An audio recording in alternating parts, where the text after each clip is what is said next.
በስመ አብ ወወልድ ወመንፈስ ቅዱስ አሐዱ አምላክ አማስሩ ወሰንዩ ለሐምሌ በዛቲ ዕለት ተስካረ በዓሉ ለመልአክ ክቡር ሚካኤል ሊቀ መላእክት እስመ በዛቲ ዕለት ፈነወ እግዚአብሔር ሀበ ትዕይንቱ ለሰናክሬም ንጉሠ ፋርስ ወቀተለ እምትዕይንቱ ለሰናክሬም አሰርተ ወሰመንተ እልፈ ወሃምሳ ምእተ እደወ መስተቃትላነ በአብ ወልድ በመንፈስ ቅዱስ ሓደ አምላክ 12 ሐምለ በዛዕለት እዚኣ ተዝካር በዓል ናይ ቅዱስ ሚካኤል ክቡር መልአክ ሊቀ መላእክቲ ይግበር። በዛዕለት እዚኣ ድማ እግዚአብሔር አምላክ ናብ ሰራዊት ሰናክሬም ናይ አሰራውያን ንጉስ ዝነበረ ናብ ሰናክሬም ሰራዊት ሊእኹ ዝቀጽዐሉ መዓልቲ ዝዝከረሉ እዩ። ታሪክ ወበይ ይርከብ እንተይልና ትንቢተ ኢሳይያስ ምዕራፍ 37 ቁጥር 36 ንረኽቦ ኢና። ከምዚ ድማ ይብል መልአክ እግዚአብሔር ናብ ሰፈር አሶራውያን ከይዱ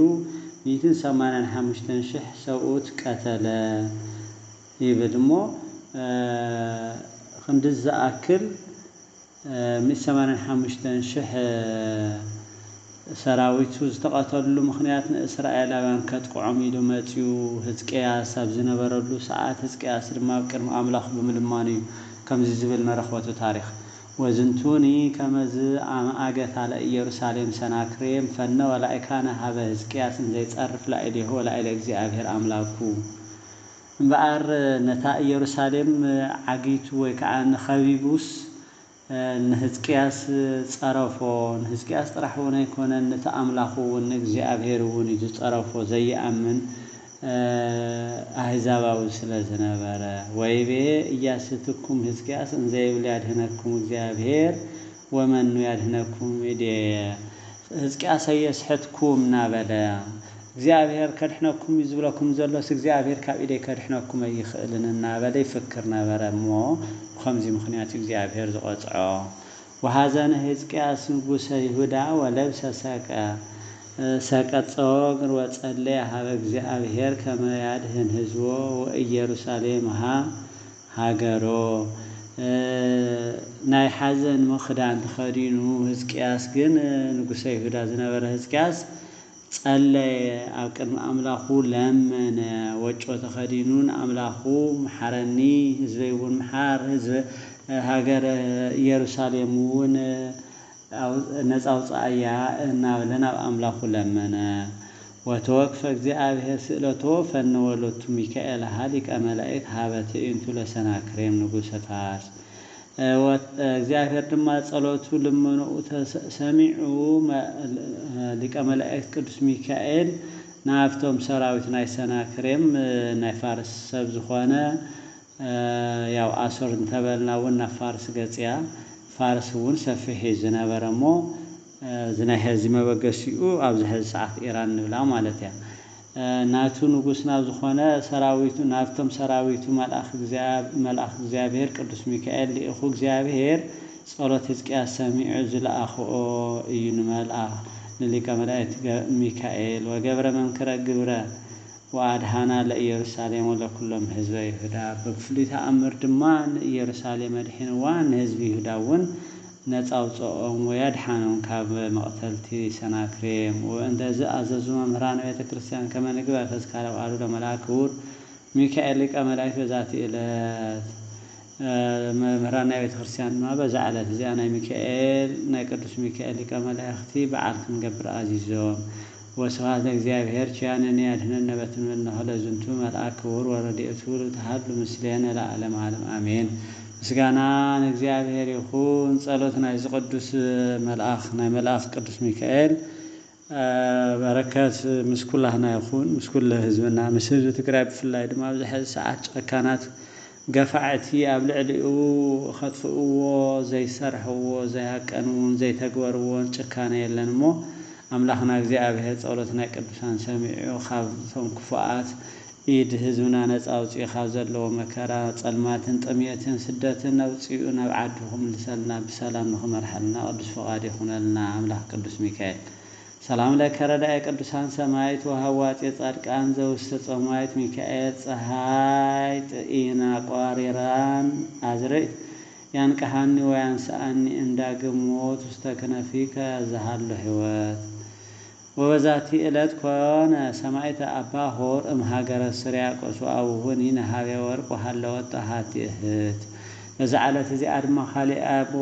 ሆር ዝተባሃለ ካብ ስርያቆስ ዓዲ ሰማዕቲ ዝኾነሉ መዓልቲ እዩ አቦኡ እውን ወርቂ ዝሰርሕ እዩ ዝነበረ ሓፍቲ እውን ነበረቶ وسوى كون وريزا حالي كما يكون سماعته وهورها بهاجر فرما من اسم مسكونه دما سماعت خون انت دليمون بهاجر فرما خدا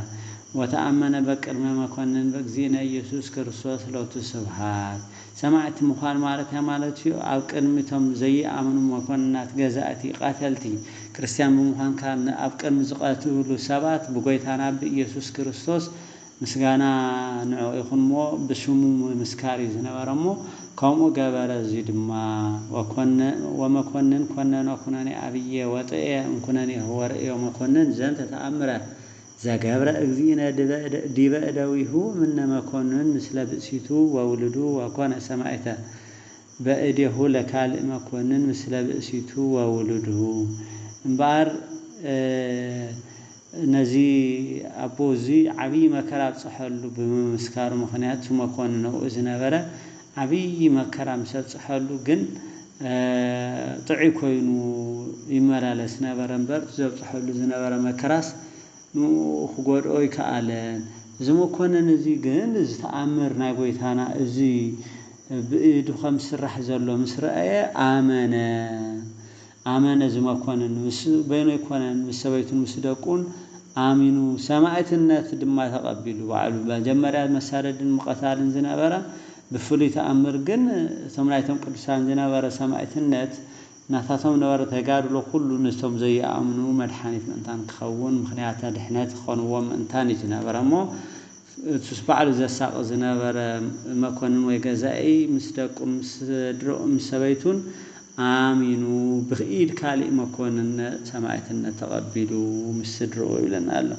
ولقدس الساعة باهور فنوها بهاجر اندينا وبهي كننوا وببزازئه كناني وبمن كرات اتيدوا وسقلوا وقرقليتا وزبتوا وببترهات سين زاسرنوا بأس زاسروا زارسنوا بأسها نقدس أبهور جن ناب عندنا بسهالة عادي لا نقول أخو خاود ما أذن ورا مكون بتفلال عينة مكر غيرو أسقايو نعم مكر آخر وسيلون يسألون برا أون نبار يومز نقول كل غيرهم زغرفون زساقيون زنبرو أتقطون نبر ببت حاتين نغورو حاتين ون بحو غيرهم